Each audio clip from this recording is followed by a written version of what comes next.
North Korea's crazy rules for the Internet.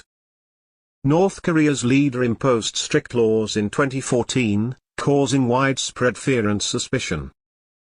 They have their own internet system called Kwangmyong, which is mostly accessible in cities and is controlled by the government.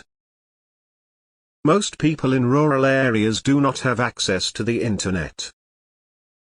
Regular internet access is restricted to important people like scientists and hackers who are supported by the government. The information on North Korean websites is heavily influenced by propaganda and fake news since the government controls it. Some of these websites became available to people outside of North Korea about 8 years ago, but they only show what the government wants outsiders to see. Even seemingly harmless websites, such as cooking blogs, contain strange propaganda and lies.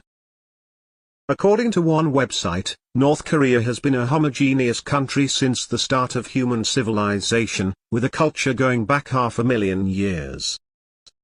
However, civilizations have been around for about 12,000 years, and Homo sapiens have been around for about 300,000 years.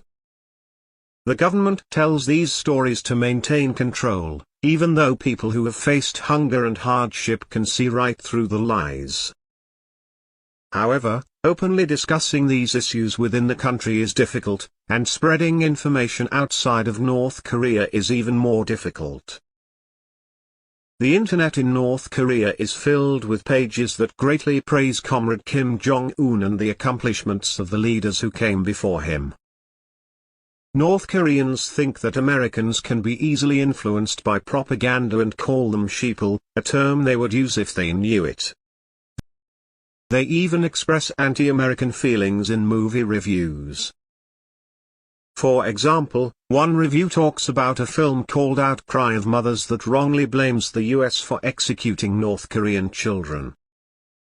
The North Korean government is concerned about the consequences of its citizens gaining access to accurate information, which could lead to executions for those caught using internet-connected devices. Even a brief online search or conversation could lead to serious consequences. As a result, the government strictly controls internet usage and limits North Koreans' access to international news and alternative viewpoints.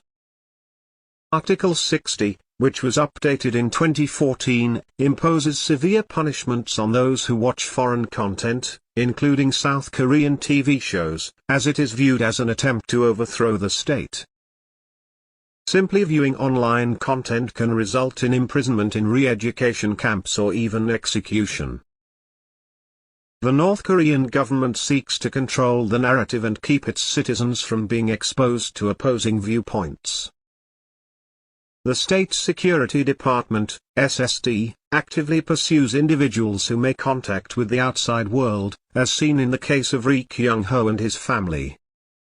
Christianity is also prohibited in North Korea, as the regime promotes worship of the ruling Kim as the sole opiate of the masses.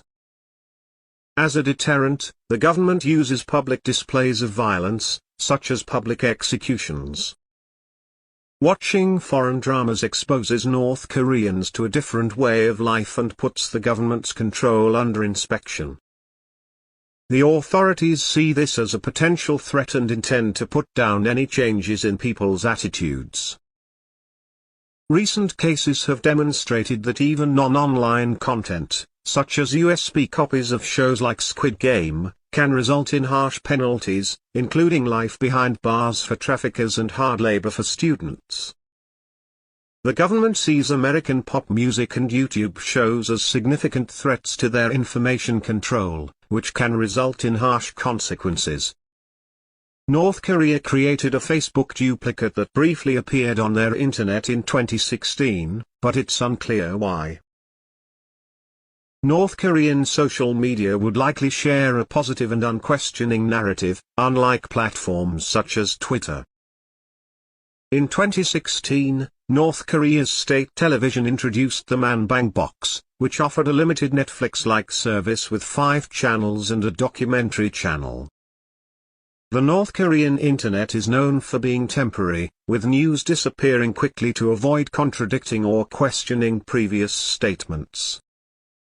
They even removed information about Jang Song-taek, a top official who was praised initially but later executed for praising Kim Jong-un's policies.